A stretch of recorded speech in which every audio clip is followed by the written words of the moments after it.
Stephen A. Smith finally wants some smoke, it seems. Looks like Mama gonna be cooking Caribbean food tonight. Yeah, he is Caribbean.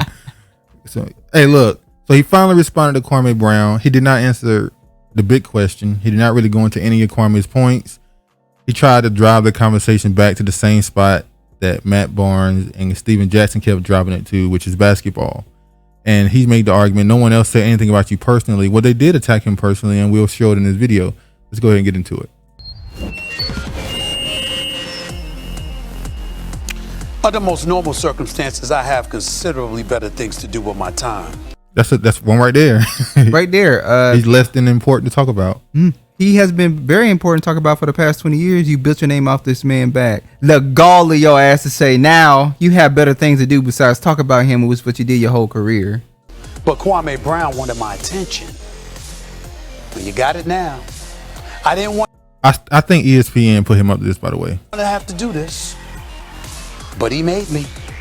Look, I don't have a single negative thing to say about Kwame Brown, the person. Nothing personal. Never have. And no one out there has been attacking him personally either. That includes Gilbert Arenas, who did not attack him personally. It includes Steven Jackson, who did not attack him personally. You have to stop that. Yo, it's no reason for me to take my time to try to bring dirt up on you, bro, because your whole career was dirt. Your whole life is dirt.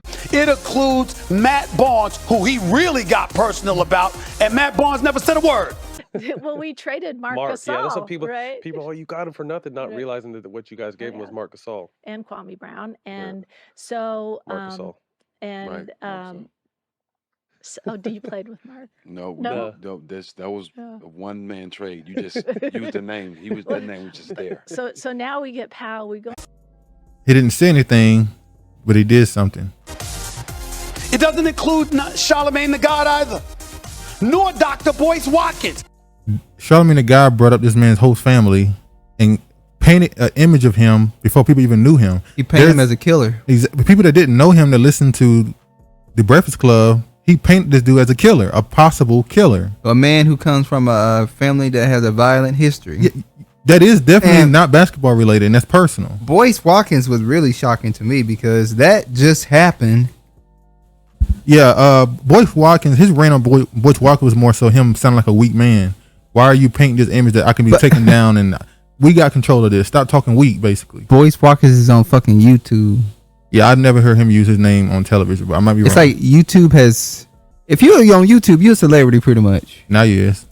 He didn't say anything bad about Kwame either. Nor did Michael Wilbon. Michael Wilbon did the same thing you did for the last 20 years.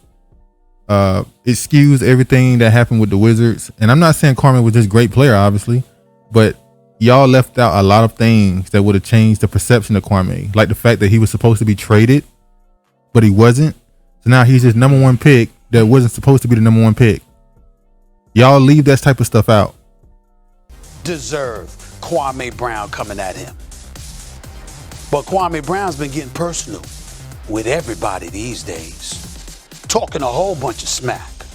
Saying we don't support black men. Really? Really? Please. He wanted to say nigga please. No, he said it before on TV. But Stephen A. Smith, it's genius. Whatever ESPN did and you did together to change your image 5 to 6 years ago, Stephen A. Smith was lauded as an absolute coon. Another black man, another statistic. It hurts, but it's worth repeating, people, not just for Plexico Burris, but for all professional black athletes today, especially the ones who continuously display an affinity for lawlessness and trifling behavior. We can all sit here and say what happened to Plexico Burris is not about race. In fact, when you consider that he's been fined, suspended for the rest of the season, and in danger of going to jail for shooting himself, flagrant stupidity is a prominent thought. That is, of course, until we recall Michael Vick, Adam Pac-Man Jones, Chris Henry, Larry Johnson, Tank Johnson, and others more feared than admired because of the young minds they're perceived as guiding towards an inevitable path to destruction. All of them black men, all of them on the police block, ultimately stigmatized as unappreciative of the stature they've held as professional athletes. And that is the moment when race becomes more prevalent than ever. What the rest of the world is learning is something most folks in the black community have known for quite some time. That while the need to conform is acceptable for most, it is something far too many black athletes disdain. Why else would Burris be fined more than 35 times? Why is Allen Iverson just as famous for practice, man? We talking about practice as he is for his game. Why else would Larry Johnson allegedly spit in someone's face and think he can get away with it? Why would Pac-Man Jones fight his own security guard knowing he's already under a no-tolerance policy? Why did Commissioner David Stern ever feel the need for a dress code in the NBA? It's because time and again, we see a black athlete step forward and give the rest of America the proverbial finger. It seems to be their way of saying, look, I got millions. I've made it. How you like me now? The shame in Burris or any of these athletes is not just the trouble they found themselves in, but their insensitivity toward the lives they ultimately taint with their actions. The benefit of the doubt gets replaced by a presumption of guilt for themselves, their contemporaries, and those in pursuit of similar success. And where exactly does that end up leaving black America? Even with a black man as the next president of the United States of America. Everyone understands he's a coon. No one fuck with him. He was a coon. Well, listen, me being in the position that I'm in the eye of the storm. I accept that. Doesn't bother me. I've never been one to give a damn about what people felt before, and I damn sure don't care now. I care if somebody has something to say about me and they're right. I care if they give me something to think about and to contemplate because I may have missed something. But if I know beyond the shadow of a doubt that I'm right, and more importantly, I'm righteous, then I don't care what people think. I'm about the business of uplifting my community as well as the communities at large throughout American society. Somehow something happened and all of a sudden he switched, and it's like what happened was when the black community felt bad for him being suspended. I think that's what switched. When he was suspended for that domestic violence shit, even though I couldn't find that damn video of you saying that black men commit all this domestic violence and how the image of them being painted, I could not find that damn video of you talking shit about black men in that video. But I'm gonna find it at some point. I know you don't have that shit wiped off the internet. Yeah, of you saying you don't give a damn what black people think, they can kiss your ass. But I can't find the other videos, but I'm gonna find it at some point. Brown made $63.9 million in the NBA. $63.9 million. And he feels slighted. We're taking stuff out of his pocket. $63.9 million. Well, Stephen A. Smith, his point with that was he was averaging the same numbers as other players that play his position, and they were getting 60 and 50 and $70 million. But because people like you drug his name through the media, teams didn't want to sign him for that same price because the fans wouldn't like it. That's his point. You cost him millions when you constantly focus on him as this terrible bust player, even though by most metrics he was an average player. As a number one pick, he wasn't very good, but by most metrics he was just an average player.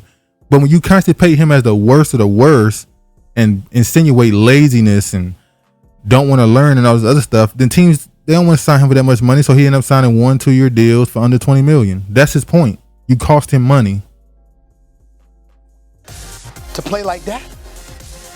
Averaged 6.6 points per game for his career.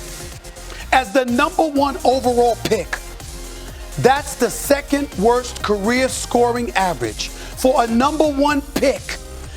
Talking about stuff that ain't got nothing to do with basketball, all because you couldn't play? Now, ain't it the same thing that Steven Jackson kept saying? And Matt Barnes kept saying, be mad with MJ. Like, they still think he's talking about basketball. He's not talking about basketball no more. It's beyond basketball now. He's talking about how you cover black athletes. That's his point.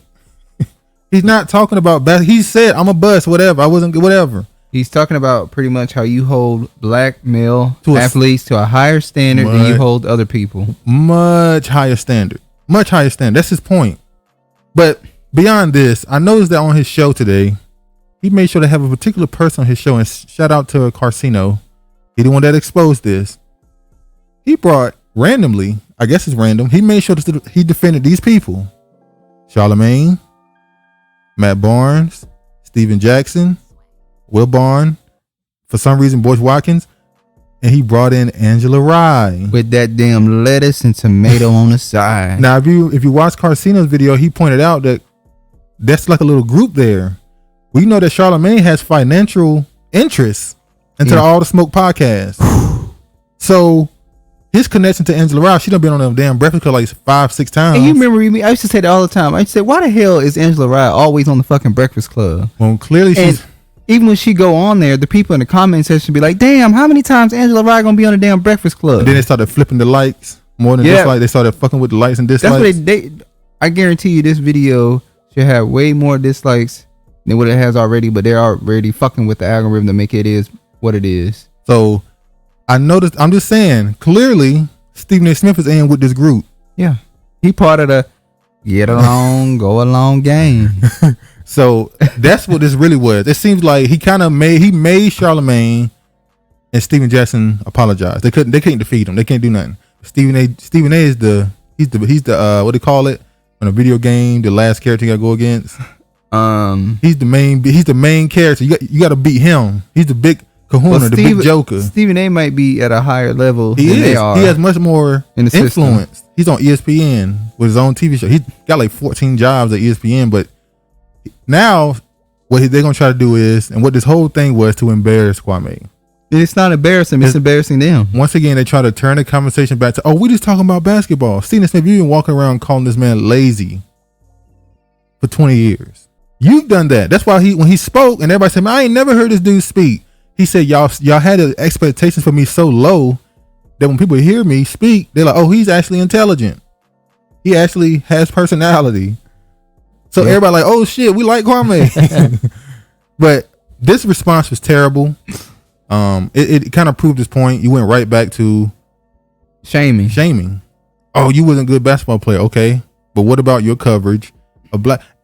He didn't answer Kwame Brown's question. What was the question? Why were you at college campuses talking about Kwame Brown? Answer that question, Stephen A. Why were you at college campuses speaking about an 18, 19-year-old? Still haven't answered that question.